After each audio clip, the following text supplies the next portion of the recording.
Los periodistas. Maestro José Ojeda Bustamante, bienvenido, es un placer. ¿Qué tal, Jesús Manuel? Qué gusto. En esta mañana londinense, Sí. fría, solo los jóvenes no tienen frío. Mira, yo traigo térmica, camisa, chaleco, saco. Por eso, Caray, por eso vas a vivir muchos años. La edad, pantalones de pana, ¿no? Ya estoy ya en la vejez. Bueno, doña Cata nos anuncia que no estará con nosotros durante 3 o 4 programas a partir de hoy por cuestiones laborales. No le da tiempo en las mañanas, está metida, exactamente no lo sé en qué, pero tiene alguna actividad. Entonces vamos a prescindir de ella durante estas 3 o 4 semanas, se incorporará tan pronto sea posible. Y su lugar, por supuesto, no lo ocupará nadie, ¿verdad? Maestro, el presidente Peña en su mensaje a los mexicanos al día siguiente del informe, el 2 de septiembre, habló del populismo. Manlio Fabio Beltrones también había mencionado el tema. Ya han salido muchos comentarios en torno al temor, al miedo que tiene el PRI de López Obrador, identificar al populismo con López Obrador. Riva Palacio, uno de los columnistas más prestigiados de Eje Central, este día martes publica en su columna el miedo a López Obrador, que se refleja en una cena de la cual da cuenta él, donde hay varios industriales, empresarios con Peña Nieto, y donde salen los temas relacionados con el populismo y con el temor que tienen de López Obrador, y de que además están conscientes de que en las boletas se estará López Obrador, no va a estar Videgaray, no va a estar Chong, no va a estar Manlio, no saben quién va a estar, y que es muy posible que gane la presidencia de la República. Doña Catalina Pérez Osorio hace unas 2 o 3 semanas hacía un enfoque sobre la visión de los medios internacionales, también de la posibilidad de que López Obrador se consolide como el triunfador en el 18. Rafael Moreno Valle, hoy en una entrevista a modo que sale publicada en el Universal, habla de que si no hay alianza pues está difícil ganar, o sea, tienen miedo también de López Obrador.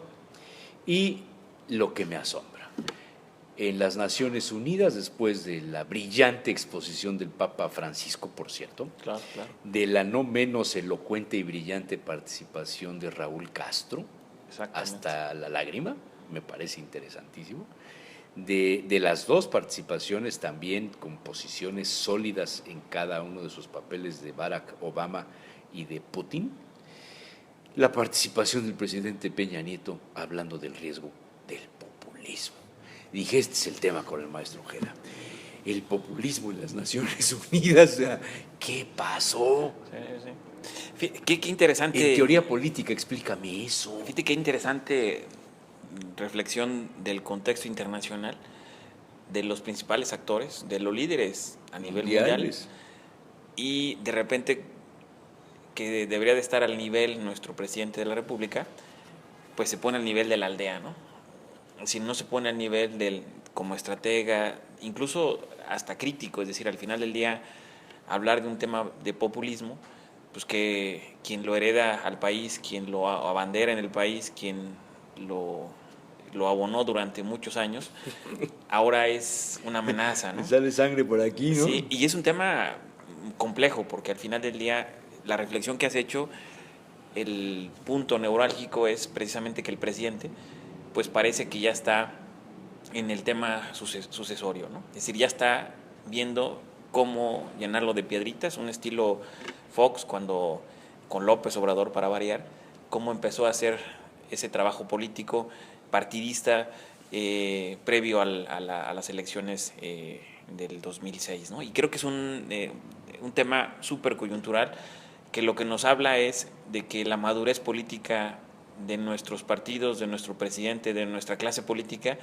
pues está muy incipiente, ¿no? Es decir, la madurez política, es decir, al final el líder, el representante de un estado o nación como es Enrique Peña Nieto, no debería estarse preocupando por quién lo va a suceder, sino debería estarse preocupando de la situación. Por resolver los problemas de neurálgicos. Oye, que por cierto se me pasó citar la reflexión pública que convocaron los intelectuales, Jorge Castañeda,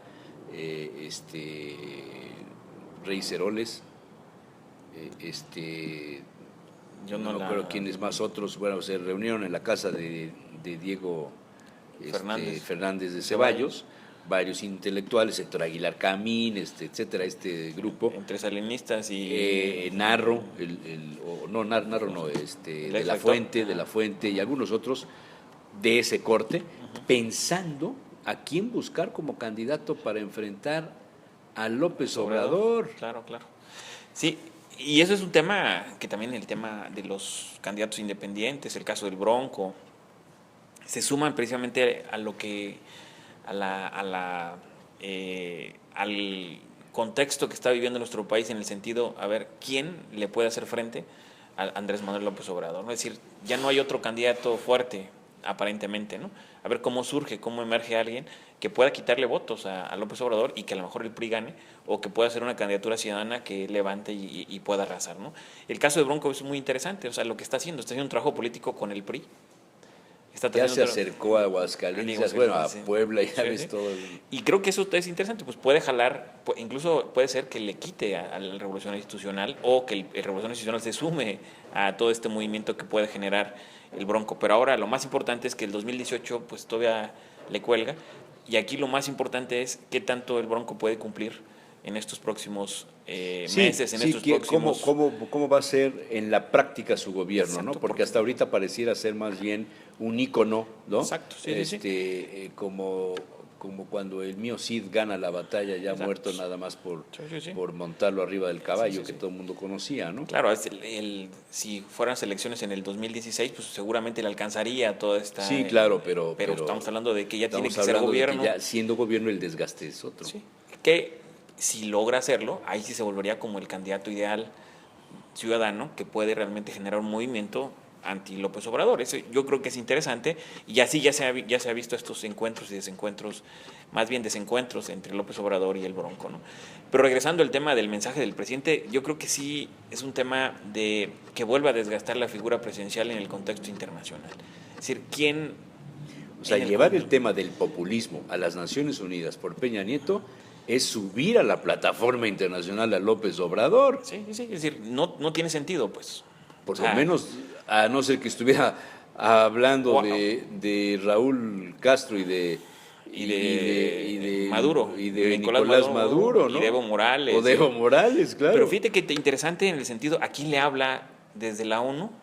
¿A quién le habla? ¿Al capital? Muy probablemente al capital, pero también a los actores que en México ya no lo escuchan, ¿no? Entonces busca una plataforma internacional para que se pueda reflexionar la lógica de la que él y su equipo traen, ¿no? Y la lógica que su equipo trae es decir, sigue siendo una amenaza a López Obrador, y esta amenaza pues tenemos que ir todos juntos para combatirla, ¿no? Como llegar y decirles, ayúdenme porque no solamente pierdo yo, pierden todos ustedes. Yo creo que ese es el mensaje que quiere mandar a México, porque si a nivel internacional no hay una coyuntura que pueda generar eco este mensaje, porque bien como lo dice, es decir, el mensaje que está generándose en el contexto internacional en Naciones Unidas, pues viene el eco de lo que dijo el Papa, el eco que lo dijo Raúl Salinas. Todo. O sea, Castro. ¿sí? Ese es precisamente ese es el mensaje, es decir, como Raúl mandatarios. Salinas debería explicarnos lo del dinero de Suiza y todo eso, y los pasaportes falsos, ¿no? Es que sigue vigente también Raúl Salinas claro. con todo este tema no... Porque otro de los temas fundamentales, lo que decías, ¿cuál es la principal preocupación de México? La corrupción. La impunidad.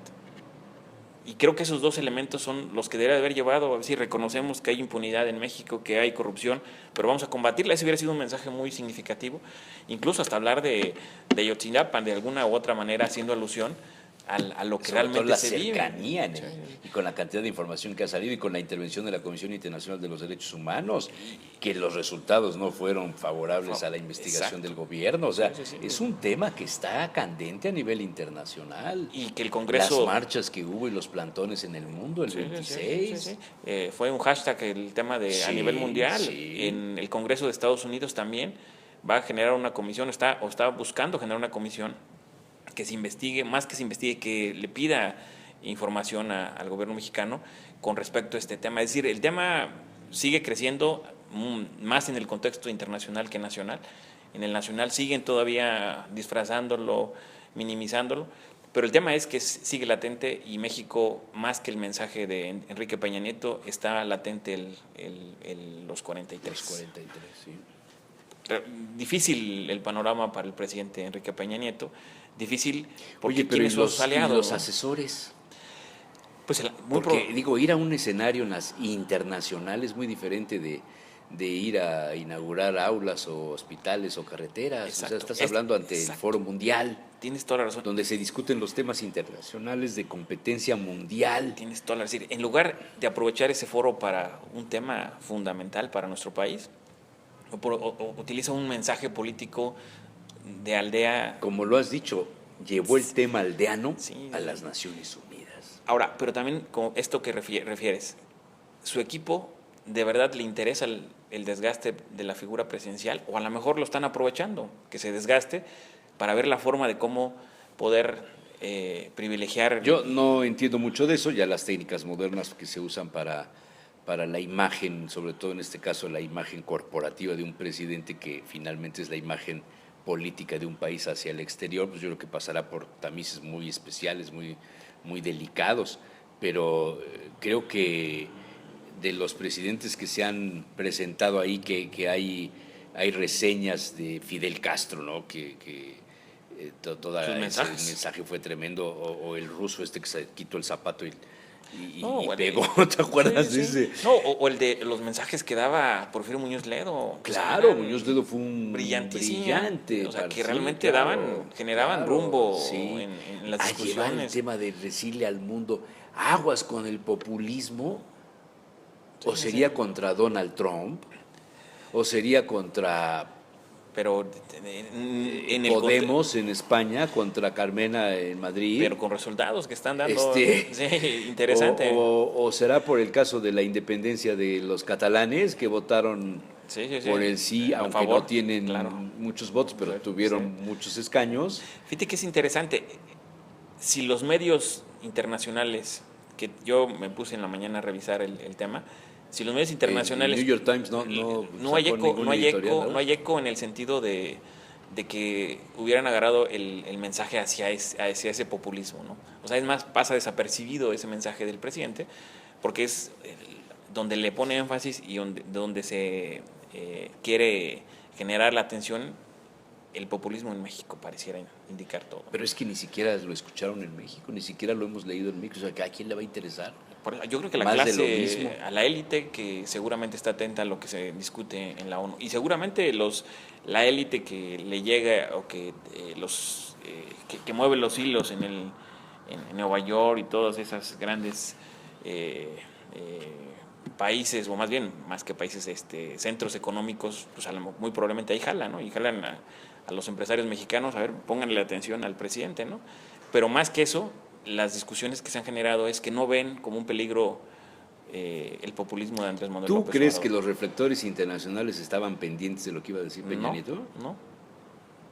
Yo creo que no, por eso mismo, es decir, en el contexto internacional la prensa no le da presencia significativa al mensaje del presidente. Se habla del francés, se habla de Barack, de Putin, ¿no? Que sí fue el contronazo ahí por el tema de Siria, ¿no? Pero con temas muy centrales, y de política exterior, de geopolítica. Exacto. En todo caso. ¿El populismo no lo puedes enmarcar en la geopolítica? No, ¿verdad? No cuando no hay coyunturas que lo ameriten, ¿no?